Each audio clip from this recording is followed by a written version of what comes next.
I straightened my simple black dress, feeling distinctly out of place amid the crystal glasses and fine china that adorned my parents' dining table. Another lavish family dinner where I'd be reminded exactly where I stood in the hierarchy of success. "Emma dear, pass the salt." My mother's voice carried that familiar note of disappointment she'd perfected over the years. The same tone she used when telling her friends that her only daughter was still just a secretary.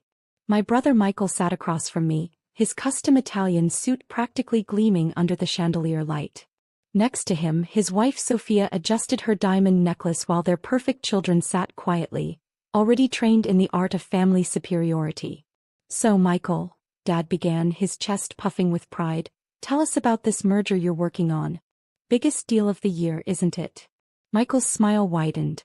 "Global Tech and Harrison Industries. $2 billion deal, Dad. The papers are being signed tomorrow morning." He took a slow sip of his wine, savoring not just the taste but the moment. "Of course, being chief financial officer means I'm handling all the major negotiations." "That's wonderful, darling." Mom beamed. "And Peter?" He turned to my other brother. "How's the legal department treating you?" Peter straightened his tie. "Made senior partner last month. Youngest in the firm's history." I quietly ate my salad, trying to make myself invisible. But of course that never worked in this family. "And Emma?" Mom's attention suddenly landed on me like a spotlight. "Still working as a secretary, dear?" Before I could answer, Michael let out a laugh that felt like a slap. "She's not just any secretary, Mom. She's an executive assistant." His voice dripped with mockery. "To some consulting firm nobody's ever heard of. Phoenix Consulting Group," I said quietly, but nobody seemed to hear. "She's just a secretary," Michael continued, talking about me as if I wasn't there. "While we're all executives. But hey, someone has to make the coffee, right?" Laughter rippled around the table. Even the children smirked, already learning that Aunt Emma was the family joke. I started to speak, but Peter cut me off. "Hey, maybe you can apply at Harrison Industries after the merger. I hear they have great benefits for support staff. Though." He paused, examining me with faux concern. "You might want to upgrade your wardrobe first. That dress looks like it came from a department store." It was a $3,000 Alexander McQueen I'd bought myself after closing my first major deal, but I didn't bother correcting him. Let them think what they wanted. "I'm doing fine where I am," I said simply. "Oh honey," Mom reached across to pat my hand. "You don't have to pretend with us. We know times must be tough. Maybe if you'd finished your MBA instead of dropping out." "I did finish it," I said. "Night classes. 3 years ago." Michael nearly choked on his wine. "Wait, you got an MBA? But it's not like you need one to schedule meetings and order lunch." I thought about my office on the top floor of the Phoenix building. About the teams of analysts who reported to me, the billion-dollar deals I'd orchestrated, the companies I'd transformed. About how tomorrow morning, my signature would be the only one that mattered on the global tech merger papers. But instead of speaking, I just smiled and asked Mom to pass the potatoes. "Well," Dad cleared his throat, clearly ready to move on to more important matters. "Michael, tell us more about tomorrow's meeting. This merger will make the family proud." As Michael launched into another self-congratulatory speech about his role in the deal, I checked my phone under the table. A message from my assistant glowed on the screen. "Everything's set for tomorrow's 9 a.m. meeting. The Harrison Industries team is nervous about the last-minute changes you requested. Should I tell them it's non-negotiable?" I typed a quick yes, and slipped the phone back into my pocket, hiding my smile behind my wine glass. Tomorrow would be interesting indeed. "I just hope you're not late to your little secretary job because of all this family dinner wine," Michael smirked, noticing my drink. "Those coffee runs are pretty important." If he only knew I owned the building where he was signing the papers tomorrow. That every aspect of this merger had been orchestrated by Phoenix Consulting Group. By me. But for now I just nodded demurely. "Don't worry about me, Michael. I wouldn't miss tomorrow for anything in the world." The next morning I arrived at Phoenix Consulting Group's headquarters an hour early. The sun was just rising over the city skyline, casting long shadows through the floor-to-ceiling windows of my private elevator. I smiled, remembering Michael's sneer about coffee runs. If only he knew this entire building belonged to his little secretary sister. "Good morning, Miss Phoenix," my assistant James greeted me as I stepped into my top-floor office. Only a handful of people knew that Emma Carlton, the secretary my family mocked, was actually Emma Phoenix, founder and CEO of one of the most powerful consulting firms in the country. The Harrison Industries team arrived early, James continued. They're quite nervous about the changes you demanded to the merger terms. I nodded, setting my briefcase down on my desk. And my family? Your brother Michael is in the main conference room, trying to convince our junior associates to let him speak directly with the CEO. James couldn't hide his smirk. He's been quite insistent. I'm sure he has. I pulled out a small mirror, checking my appearance. Gone was the intentionally understated dress from last night. Today I wore a perfectly tailored Chanel suit, Louboutin heels, and the diamond earrings I'd bought myself after my first billion-dollar deal. How long has he been waiting? 20 minutes. He's mentioned his CFO title approximately 12 times. I took a slow sip of my coffee, premium Brazilian roast, not the cheap break room stuff Michael probably imagined I served. Let's make it 30. Sometimes a little humility is the best teacher. While I waited, I reviewed the final merger documents. The terms were brutal but fair. Global Tech, the company Michael thought he was acquiring, was actually one of my shell corporations. Once the papers were signed, Harrison Industries would become a subsidiary of Phoenix Consulting Group. Michael wouldn't just be losing his CFO position. He'd be working for his little sister. At precisely 9 a.m. I gathered my files and headed to the conference room. Through the glass walls I could see Michael pacing, his perfect suit already showing signs of stress.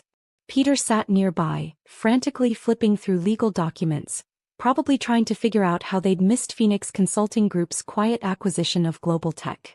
I paused outside the door, remembering all the family dinners where they'd talked over me, all the snide comments about my career, all the times they'd made me feel small. This wasn't about revenge. It was about respect. The CEO will see you now, James announced, opening the door. Michael spun around, ready to unleash his executive authority. The words died on his lips as I walked in. Emma. Peter dropped his pen. What are you doing here? This is a private meeting. I walked calmly to the head of the table, setting my files down with practiced precision. Good morning, gentlemen. Shall we begin? Begin? Emma, you need to leave. This is an executive-level meeting. Michael's face had turned red. Go get your boss some coffee or whatever it is you do. I sat down, folding my hands on the table. I am the boss, Michael. Emma Phoenix, founder and CEO of Phoenix Consulting Group. But you know me better as just a secretary. The silence that followed was absolute. Michael's mouth opened and closed like a fish out of water. Peter had gone pale, probably remembering every condescending comment he'd ever made. This is impossible, Michael finally sputtered. You're lying. Where's the real CEO? I nodded to James, who started the presentation screens. My credentials, company ownership documents, and financial records filled the walls. 10 years of building an empire while my family thought I was fetching coffee.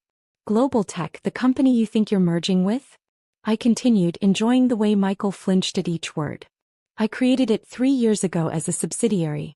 Harrison Industries isn't acquiring Global Tech. Phoenix Consulting Group is acquiring Harrison Industries. Peter frantically flipped through his papers.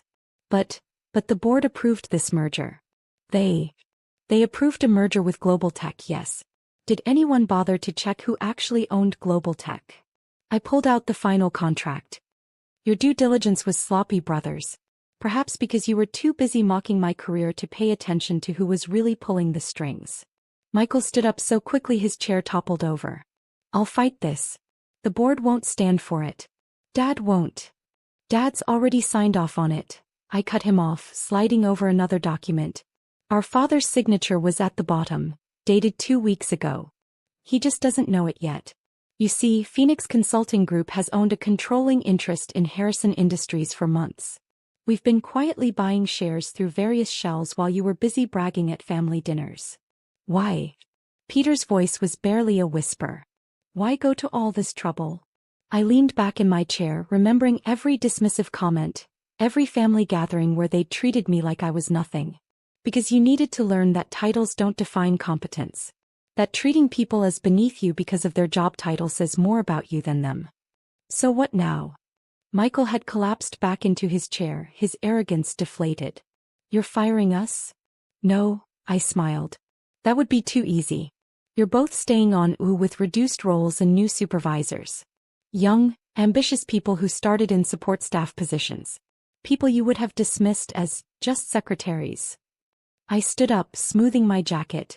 The merger papers need to be signed by noon. I suggest you take some time to read them carefully, especially the parts about your new positions. James will show you to a smaller conference room. I believe the coffee maker there is still working in case you need to practice your new skills. As I walked out, Peter called after me. Emma, wait. Does Mom know? Does anyone in the family know? I paused at the door. They will soon. I believe Mom's planning another family dinner this Sunday. I think I'll attend after all. I just bought a new dress for the occasion. From a department store, of course. The rest of the day passed in a blur of signatures and legal formalities. By 5 p.m., Harrison Industries was officially part of Phoenix Consulting Group. I sat in my office watching the sunset paint the city gold, when James brought in an urgent message. Your mother called the office directly, he said. Apparently your brothers missed the regular family dinner. She's quite concerned. I checked my watch, 7 p.m. Michael and Peter were probably still sitting in their offices, trying to process how their secretary sister had outmaneuvered them. Should I have told them? I wondered aloud. About all those nights taking MBA classes while they thought I was working late? About starting Phoenix from my tiny apartment, building it client by client while they mocked my little secretary job? James shook his head. They wouldn't have believed you anyway. Some people can only learn through experience. My phone buzzed, a text from Mom. Emma dear, are you coming to Sunday dinner?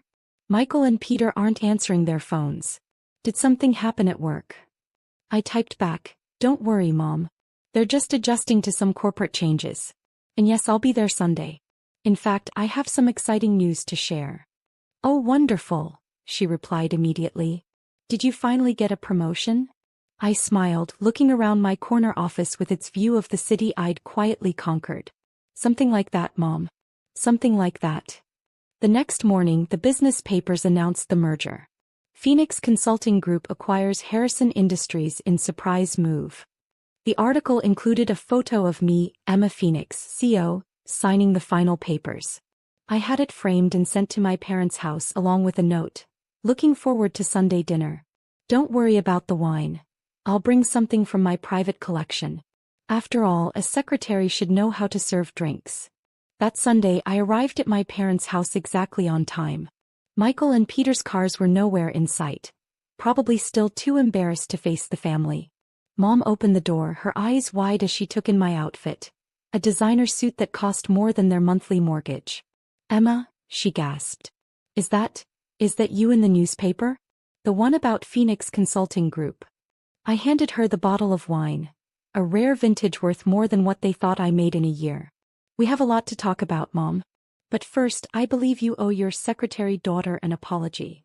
The look on her face was worth every moment of keeping my success secret. Sometimes the best revenge isn't serving it cold. It's serving it with a perfectly paired wine and watching your family realize that the person they underestimated now owns their entire world. As I took my seat at the dinner table, at the head where Michael usually sat, I couldn't help but smile. Success tastes sweetest when seasoned with justice, served with a side of humble pie, and garnished with the perfect amount of irony. So, I said, raising my glass.